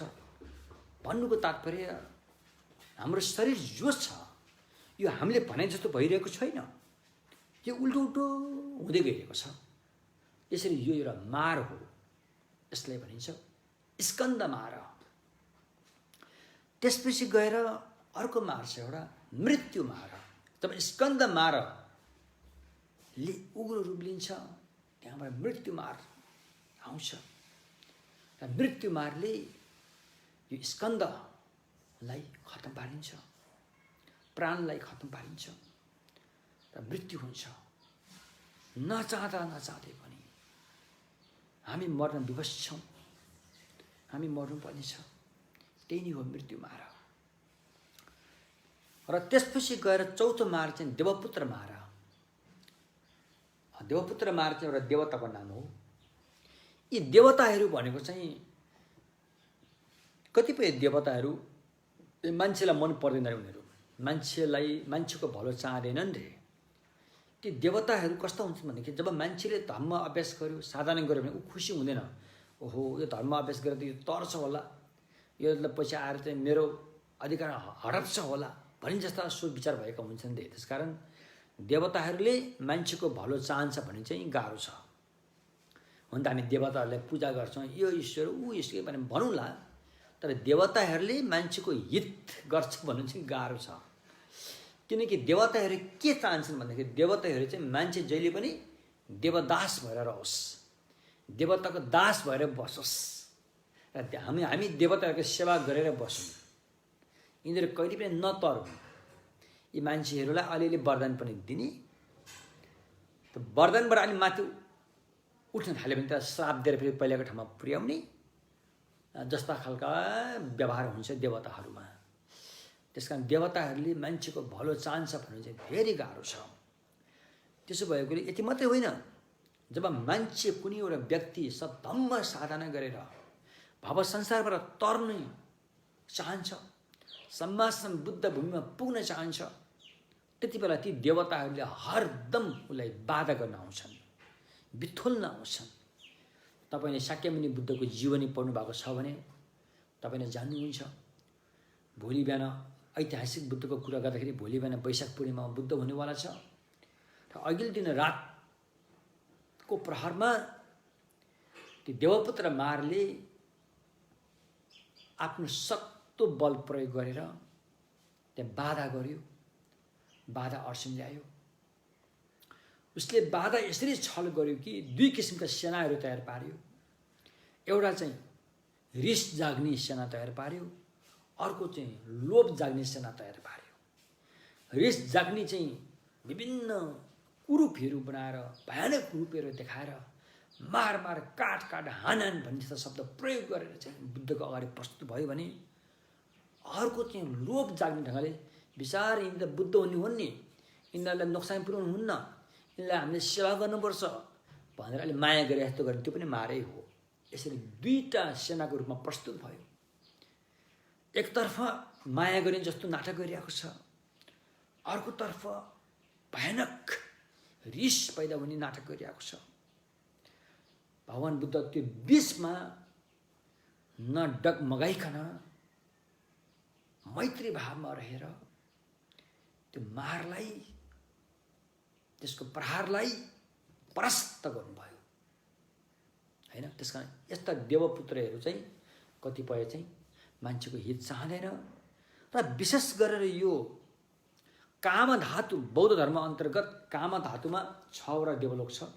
चतुर्महाराजिक, त्यसमाथि अनि इन्द्रलोक, त्यसमाथि यामा नामक देवलोक, त्यसमाथि तुष्टा, त्यसमाथि रति के अरे निर्मला रति, त्यसमाथि परनिर्मित बस्पर्ती भन्ने 6वटा देवलोक छ भनिन्छ यस कामधातुभित्र मात्रै। रूपधातुको कुरा अर्कै छ फेरि। अनि 6वटा देवलोकमा त्यसमा माथिल्लो सन्ठुल वाङ्जे अर्थात् परनिर्मित बस्पर्ती देवलोकमा बस्ने जुन देवता छ त्यही नै हो देवपुत्र मार। त्यसले चाहिँ जब हामी सद्धम्म अभ्यास गर्न डटेर लागि परेका हुन्छौँ त्यसले छल गरिहाल्छ। त्यसले त्यो उसको आफ्नो हैन छल गर्ने बाण हान्छ र हामीलाई अभ्यासबाट गर्नबाट वञ्चित गराउँछ। त्यो घटाएर हुन्छ। त्यसकारण यो 4वटा मारलाई परास्त गर्ने भएकाले यस्ता महान बुद्धिशक्तिहरूलाई पनि पराक्रमी भनिन्छ। पराक्रमी भनिन्छ हैन। त्यस्तै यस्ता महान बुद्धिशक्तिहरूलाई आर्य श्रेष्ठ, श्रेष्ठ अथवा अग्र आर्य भनिन्छ। अग्र आर्य भनिन्छ किनकि उहाँहरूले 2 अनात्माको बोध गरेका हुन्छन्। अब अनात्मा तपाईको लागि यो नयाँ शब्द हुनसक्छ, विशेष गरेर हाम्रो नेपाली भाषीहरूको लागि यो एकदमै गाह्रो छ बुझ्नलाई अनात्माको कुरा। किनकि हामी नेपालीहरू चाहे स्वदेशमा रहौँला चाहे विदेशमा रहेका हौँला, अहिलेका नेपालीहरूको अधिकांश दिमागमा अन्य भाषा, अन्य धर्म संस्कृतिको भाषाले चाहिँ भरिभरा भइसकेको छ। आत्मावादी, आत्मा, ईश्वर, परमात्मा जस्ता कुराहरूले दिमाग भरिसकेको हुन्छ। त्यस्ता दिमागमा अनात्माको कुरा गर्दाखेरि त एकदम गाह्रो हुन्छ, पचाउनु पनि गाह्रो हुन्छ, दिमागमा टिकाउनु पनि गाह्रो हुन्छ। तर यहाँ भगवानको सम्यक मार्गमा अधिकांश कुरा चाहिँ अनात्माको आउँछ। एउटा पुद्गल अनात्मा, भोट भाषामा घाङसाकी दाग्मे, एउटा धर्म अनात्मा, भोट भाषामा छुकी दाग्मे। पुद्गल अनात्मा अर्थात् यो पञ्चखण्ड जो छ, रूप वेदना संज्ञा संस्कार विज्ञान खण्ड हैन, यो पञ्चखण्ड जो छ, यो पञ्चखण्डलाई नै हामीले अनादिकालदेखि हुँदै नभएको, कहिले पनि नभएको एउटा म भन्ने एउटा समारोप गरेर त्यसलाई पकडेका हुन्छौँ। त्यो म भन्ने एक ढिक्का पवित्र, एउटै, नबदलिने, अविनाशी जस्तो भनी ठानेर आसक्ति गरिरहेका हुन्छौँ। भगवानको सम्यक मार्गले यो नै दुःखको कारण हो, यो नै सारा दुःखको कारण हो। जन्म, जरा, मृत्यु, व्याधि सबै यसबाट आइरहेको हुन्छ। यसलाई निर्मूल पार्न छ भन्ने कुरा आयो। यसलाई भनिन्छ जब यो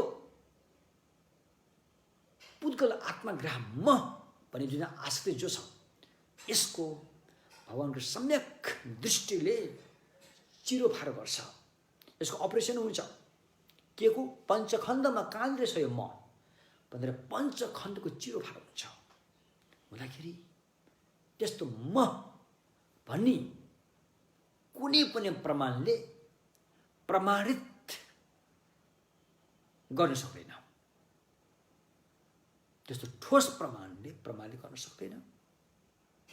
यसलाई प्रमाणित गर्ने कुनै पनि सम्यक युक्तिसङ्गत पनि छैन। तर पनि हामीले यो भान भइरहेको छ, त्यो त अविद्याले भएको हो नि त। हो, यसरी पुद्गल अनात्मा बोध गरेको हुन्छ।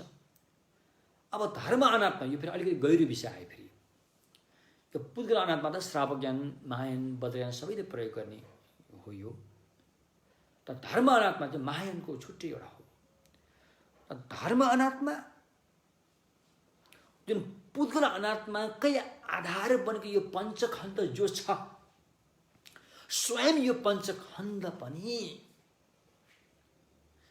युक्तिसङ्गत सम्यक प्रमाणलाई प्रस्तुत गरेर हेर्ने हो भने यो पनि सत्तासिद्ध छैन रे। त्यसैले यसलाई भनिन्छ धर्म अनात्मा। र यी दुई अनात्माको बोध गरिसकेकोले त्यस्ता महान साधक साधिकालाई आर्यका अग्र भनिन्छ। र उहाँलाई सार्थव पनि भनिन्छ, सार्धव पनि भनिन्छ। सार्थव भनेको क्याप्टन। जसरी समुद्री पानी जहाजमा चाहिँ क्याप्टनको निर्देशन अनुसार पानी जहाज चल्छ, त्यस्तै यस्ता महान व्यक्तिहरूलाई पनि क्याप्टन सार्थव भनिन्छ। किनकि यस्ता महान बुद्धिसत्त्वहरूले असङ्ख्य असङ्ख्य असीम असीम प्राणीहरूलाई सुख र हितबाट पालन पोषण गरेका हुन्छन्, हैन? यो जुनीको हित, अर्को जुनीको सुख भने पनि, वा त यो जुनीको सुख अर्को जुनीको हितको माध्यमबाट सही गन्तव्य स्थानमा पुर्याएका हुन्छन्। त उहाँहरू चाहिँ सार्थक क्याप्टन जस्तै हुनुहुन्छ अरे। उहाँहरू एकदम कीर्ति प्रख्यात ख्याति प्राप्त भएको व्यक्ति हुनुहुन्छ। किनकि उहाँहरूमा सम्मासम बुद्धमा हुनुपर्ने असीम असीम गुणहरू लगभग बुद्ध समानै नभए तापनि लगभग उहाँहरूसँग यस्ता सद्गुणले सम्पन्न हुनुभएकोले उहाँहरू ख्याति प्राप्त व्यक्ति हुनुहुन्छ को आर्य बुद्धिसत्त्वहरू। र अनि उहाँहरूमा दानशील शान्ति ध्यान वीर्य प्रज्ञा दानशील शान्ति वीर्य ध्यान प्रज्ञा अरे 6 पारमीले सम्पन्न हुनुहुन्छ। र त्यसरी उहाँलाई भनिन्छ धम्म सम्पन्न भएका व्यक्ति पनि भनिन्छ। हस्त यति भन्दै आज हामीले बोधिसत्वको बारेमा महायान सूत्र अलङ्कारबाट केही कुराहरू उठान गऱ्यौँ। र बोधिसत्वको बारेमा र महासत्व भन्ने के रहेछ भन्ने कुरा पनि उठान गऱ्यौँ। र अब हामी कर्महेतु फलको बारेमा अलिकति चर्चा गर्नेछौँ। र कपिल महाकपिल व्यक्तिको घटना हो। शास्ता भगवान बुद्ध कुनै बेला श्रावस्तीमा विराजमान हुनुभएको थियो। त्यति बेला दक्षिण भारतबाट दक्षिण भारतमा एउटा देश थियो जसलाई भनिन्छ सुवर्ण भूमि। दक्षिण भारत हो अथवा देश अब बुद्ध गएबाट दक्षिणतर्फ पर्थ्यो थियो। त्यस सुवर्ण भूमिमा एकजना कपिल नाम गरेका राजकुमार थिए। ती महाकपिल चाहिँ आफ्नो पिता पछि राज्यको जिम्मेवारी उनमा गयो र उनी राजा बने। उनी धेरै मेधावी र प्रष्ट वक्ता थिए। उनी निष्पक्ष रूपमा निसाफ गर्न सक्थे। उनको ठुलो सैन्य गणहरू थियो। भनिन्छ कि त्यति बेला उनको सेनामा संख्यात्मक हिसाबले 36,000 सैन्यहरू थिए। अब त्यति बेलाको 36,000 भनेको धेरै ठुलो माप हो यो। र प्रवादीहरू कसैले पनि दुश्मनले उनीसँग लड्न सक्दैन थियो। र उनको अधीनमा 36वटा ससाना राज्यहरू थिए। तर पनि केन्द्र राज्यसँग प्रतिस्पर्धा गर्न सक्ने कोही पनि थिएन। मतलब त्यस्तो एउटा साहसिलो राज्य थियो। त्यति बेला श्रावस्तीमा आउजाउ गर्ने व्यापारीहरूले त्यो ठाउँमा गएर राम्रो वस्त्र 4वटा राम्रा वस्त्रहरू ती राजालाई उपहारको रूपमा चढाए। अनि राजाले तिमीहरू त मध्य देशबाट आएका हौ, त्यहाँ विशेष के छ भन्दाखेरि अनि ती व्यापारीहरूले भने मध्य देशमा श्रावस्ती भन्ने ठाउँ छ, त्यति राजगृह भन्ने लगायत थुप्रै राज्यहरू त्यहाँ छन् भनेर बताए। र त्यहाँ मैले अनि ती राजाले भने म धेरै पराक्रमी छु, धेरै जसो मेरो अधीनमा छन् भने त्यो मध्य देशका उत्तरतर्फका देशका तिनीहरू चाहिँ किन मलाई सम्मान गर्दैनन्? म तिनीहरूलाई पनि म लडाईँ युद्ध गरेर जित्ने छु भन्ने मनमा लिएछन् ती राजाले। र उनीले ती व्यापारीले सोधे मध्य देशमा सबभन्दा पराक्रमी राजा को छन् भनेर सोधे।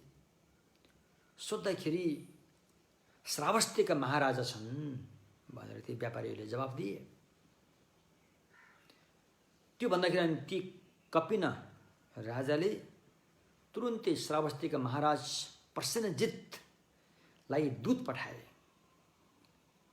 दूत यसरी पठाए कि मेरो शक्ति क्षमता यस विश्वमा अरू कसैसँग पनि छैन, त्यसकारण तिमी तुरुन्तै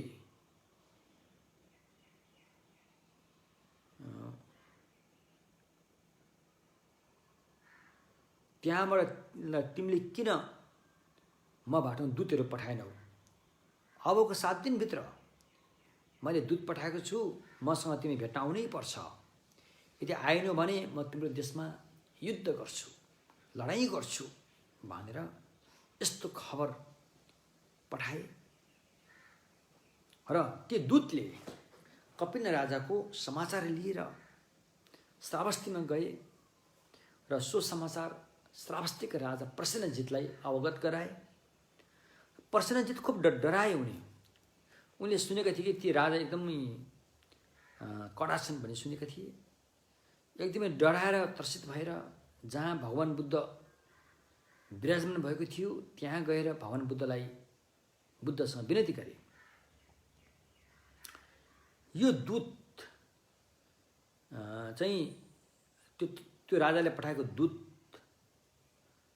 म कहाँ आएको छ, यदि यस्तो समाचार लिएर आएको छ, अब के गर्ने होला त भनेर भगवान बुद्धसँग सल्लाह सुझाव लिन चाहे।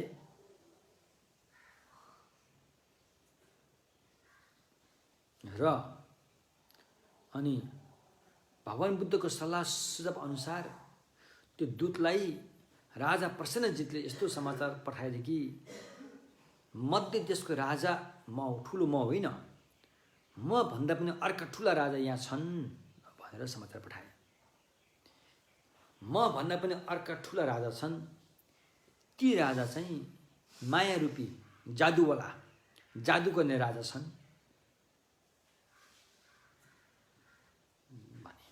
भन्नुको तात्पर्य जब त्यो दूतले त्यो समाचार लिएर श्रावस्तीको राजा कहाँ आए त श्रावस्तीको राजाले चाहिँ त्यो दूतलाई के भन्यो, म यहाँको सबभन्दा ठुलो राजा होइन, यहाँ अर्को एउटा राजा छ, त्यो चाहिँ जादुवालाको राजा हो, त्यसकारण यो समाचार चाहिँ त्यो राजा कहाँ लिएर जाऊ भनेर भगवान बुद्ध कहाँ पठाए। त्यति बेला स्वयं भगवान बुद्धले एउटा चमत्कारिक घटना देखाउनुभयो कि जेतवन बिहारलाई चक्रवर्ती सम्राटको एउटा प्रसाद दरबारको रूपमा प्रकट गर्नुभयो र स्वयं शास्ता भगवान स्वयं चक्रवर्ती राजाको रूपमा प्रकट हुनुभयो र उहाँका आफ्ना अग्रश्रावक मौद्गल्यानालाई मन्त्री रत्नको रूपमा प्रकट गराइयो। र जसरी चक्रवर्ती सम्राटले 4वटा महाद्वीप आफ्नो अधीनमा लिन्छ त्यसै गरेर उहाँले पनि 4वटा द्वीपले अधीनमा लिने ठुलो सैन्य शक्ति त्यहाँ प्रकट गराइयो र सेवा सुश्रा गर्ने सबै धन सम्पदा सबै त्यहाँ प्रकट गरियो। जुन कुरा चक्रवर्तीसँग हुन्थ्यो त्यो सबै कुरा त्यहाँ चाहिँ प्रकट गराइयो बुद्धको शक्तिले। र त्यो दक्षिणबाट आएको त्यस कपिन राजाको दूत पनि त्यहाँ पुगेर सारा घटना देख्यो र ऊ डरायो। डराए तापनि अब राजाले पठाएको चिठी दिनु त पर्यो, समाचार त पुर्याउनु त पर्यो भनेर त्यो चिठी लगेर स्वयं भगवान बुद्ध जहाँ चक्रवर्ती सम्राटको रूपमा त्यहाँ प्रकट भएर बस्नु भएको थियो उहाँका लगेर त्यो चिठी दियो। किनभने त्यस महाजादुवाला राजाको रूप धारण गरेकाले त्यो चिठी हेर्दै नहेरिकन आफ्नो खुट्टा मुद्रा दबाइदिए, कुल्चिदिए र भने म यो चारै द्वीपको चाहिँ चक्रवर्ती सम्राट राजा हो। यस्तो जब मूर्ख राजाले पठाएको चिठी मलाई के आवश्यक? यसले चाहिँ 7 दिनमा आऊ भन्दैमा म त जाने हो र? त्यसलाई चाहिँ बरु आवश्यक पर्छ भने म कहाँ आऊ भन्नु, मलाई ढोग्न आऊ भन, यो समाचार उसलाई सुनाऊ भनेर बताइदिए। यदि त्यो म कहाँ आयो भने आयो, आएन भने कानुनी दायरामा ल्याएर उसलाई दण्ड दिनेछौँ भन्ने चिठी लेखेर पठाए, समाचार पठाए। र त्यो दूतले सो समाचार लिएर तत्कालै ऊ फर्केर गएर आफ्नो राजा कपिनालाई सारा बेली नाली बेली विस्तार सुनायो। राजा कपिन डराए, उनी एकदम डराए। यो हो कि होइन भन्ने अलिकति शङ्का पनि भयो। अझै पनि केही परीक्षा गर्नुपर्छ भन्ने सोचेर ऊ आफू स्वयं सारा ठुलो सैन्य शक्ति, कति रहेछ सैन्य शक्ति, आफ्ना ससाना राज्यमा रहेका सैन्य शक्ति 36,000लाई लावा लस्कर लगाएर साथमा लिएर तिनीहरूको साथमा लिएर म आउँदैछु भनेर उसले अर्को समाचार पठायो। फेरि त्यसपछि यतापट्टि भगवान बुद्ध जुन चक्रवर्ती सम्राटको रूपमा प्रकट हुनुभएको थियो उहाँले भन्नुभयो सबै लिएर आऊ, तिमी सबै लिएर आउन सक्छौ भनेर आदेश भयो। त्यसपछि ती राजा कपिन महाकपिन आफ्ना सैन्य शक्ति 80,000 धन त्यसलाई बढाएर अगाडि पछाडि लगाएर श्रावस्ती जहाँ भगवान बुद्ध चक्रवर्ती सम्राटको रूपमा प्रकट भएर बस्नुभएको थियो ऊ त्यहाँ गयो। त्यहाँ गएर भगवानको महानता देखेर, अब उहाँ त राजाको रूपमा त्यहाँ प्रकट भइरहनु भएको छ, चक्रवर्ती राजाको रूपमा, त्यो देखेर उसको आफ्नो सेना टुकडीहरू एकदमै निम्न कोटीको महसुस भयो, आफू कमजोर भएको महसुस भएर उसले तुरुन्तै ती चक्रवर्ती सम्राटको रूपमा प्रकट भएका भगवानलाई दण्डवत ढोग गर्यो। त्यो चक्रवर्ती सम्राटको रूप यस्तो राम्रो थियो कि त्यो कपिनको रूप त उसको दाँजोमा ल्याउनै सकिँदैन थियो।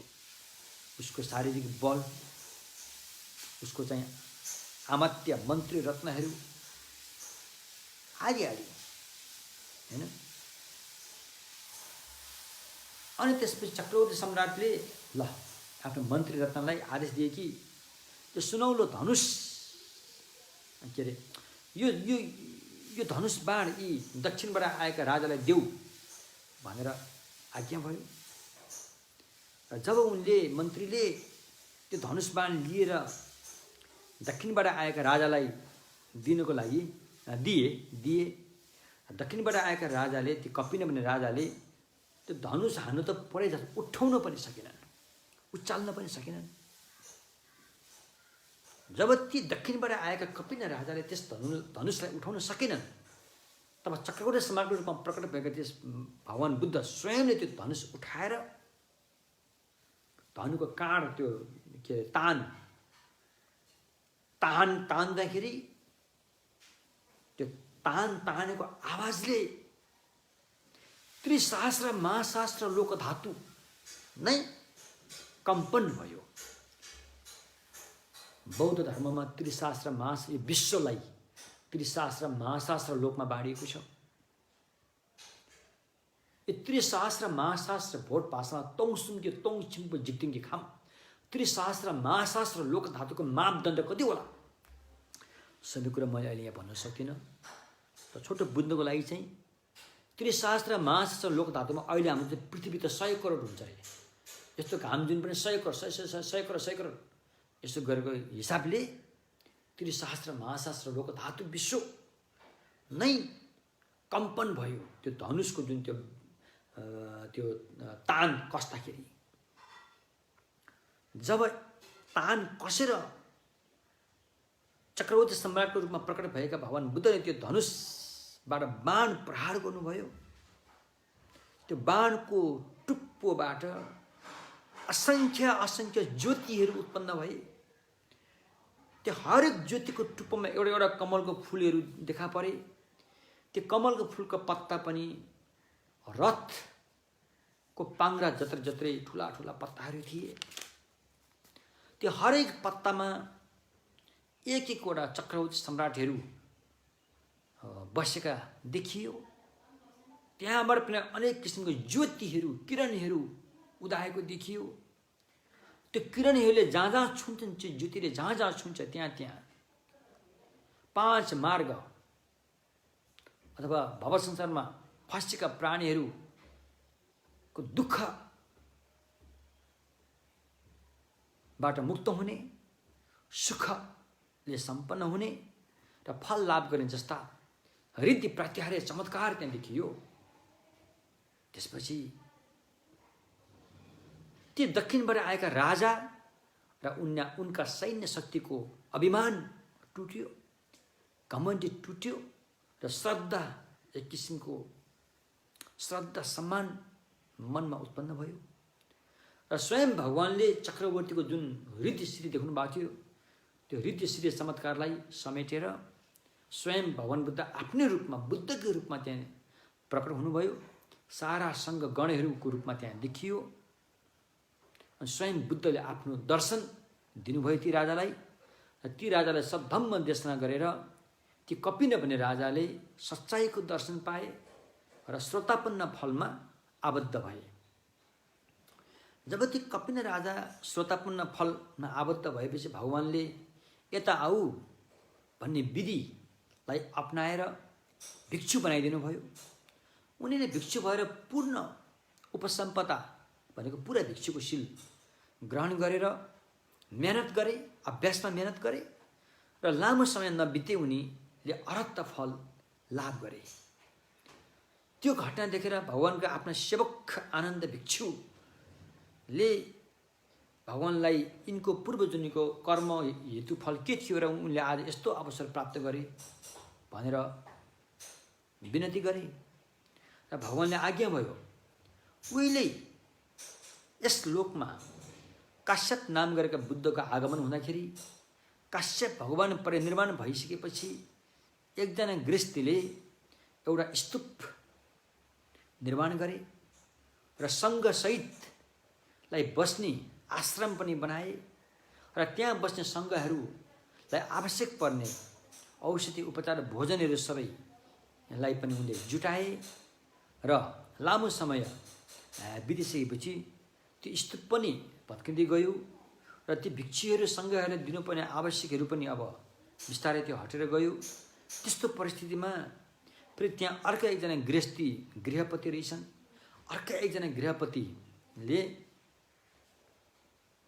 गृहपतिको एकजना छोरा रहेछन्। ती छोरा चाहिँ भिक्षु भएका रहेछन् होइन। ती भिक्षु भएका छोराले धेरै व्यक्तिलाई धम्म देशना गरेर धम्म सुनाएर केही आय आर्जन धन सम्पत्तिहरू अरूले चढाए दिए र यसरी प्राप्त भएको धन सम्पत्तिले त्यो भत्केको स्तूपलाई फेरि पुनः निर्माण गरियो र त्यहाँ बस्ने भिक्षुनीहरूको लागि आवश्यक पर्ने औषधि उपचार भोजनहरू सबै चाहिँ त्यहाँ जुटाइयो र त्यही व्यक्तिसँग अनि मन मिल्ने व्यक्तिहरू जति पनि थिए उनीहरूले भविष्यमा हामी धनी भएर जान पाऊँ, दीर्घायु भएर जान पाऊँ र भगवान बुद्धको दर्शन होस् र भगवान बुद्धबाट सद्धर्म देशमा सुन्न पाइयोस् र आर्यको फल लाभ गर्न पाइयोस् भनेर प्रणिधान गरे। त्यस बेलाका ती भिक्षु जो थिए त्यो नै अहिले आएर महाकपिन भन्ने राजा हुन्। उनी त्यति बेला भगवान बुद्धको स्तूपलाई जीर्णोद्धार गर्ने भिक्षुको रूपमा थिए र अहिले आएर उनी चाहिँ यस्ता महान राजा भए र उनले अरूलाई धम्म देशना गरे र भत्किएको स्तूपको चाहिँ जीर्णोद्धार गरे र त्यहाँ रहने भिक्षु भिक्षुनीलाई आवश्यक पर्ने सरसामानहरू जुटाए। त्यसले गर्दाखेरि अहिले उनी चाहिँ धेरै राज्य ससाना राज्यहरूको चाहिँ ठुलै राजा भएर यस्तो अवसर पाएका हुन् भनेर भगवानले आज्ञा भयो। र यो घटनाले के बताउँछ भन्दाखेरि चाहिँ अरूलाई सद्धर्म गर्न प्रेरित गर्नु पनि ठुलो पुण्य रहेछ। भत्केका स्तूपहरू बिग्रेका स्तूपहरूलाई जीर्णोद्धार गरेर चाहिँ त्यसलाई हैन पहिलाको अवस्थामा पुर्याउनु पनि ठुलो पुण्य रहेछ। त्यसको फाइदाहरू यस्तो हुँदो रहेछ भन्ने कुरा यस धम्मदेशनाले बतायो। हस्ता आजको धम्मदेशनाले यहीँ विश्राम दिन चाहन्छु र हामीले गरेको जति पनि पुण्यहरू छन् यो पुण्यले मानव चोलामा भइपरि आएको यस महामारी कोरोना नामक रोगबाट शीघ्र स्वास्थ्य लाभ हुन सकोस् र अन्ततगत समाजमा बुद्धिज्ञान प्राप्त गर्न सकौँ भनेर यस पुण्यलाई परिणामन गरौँ। सोनम दिए थम्जे शिवानी थोने बेटनाम पम्जेनी केगा नचे बलों ठुपाई सिपे छोले डोवा डोवा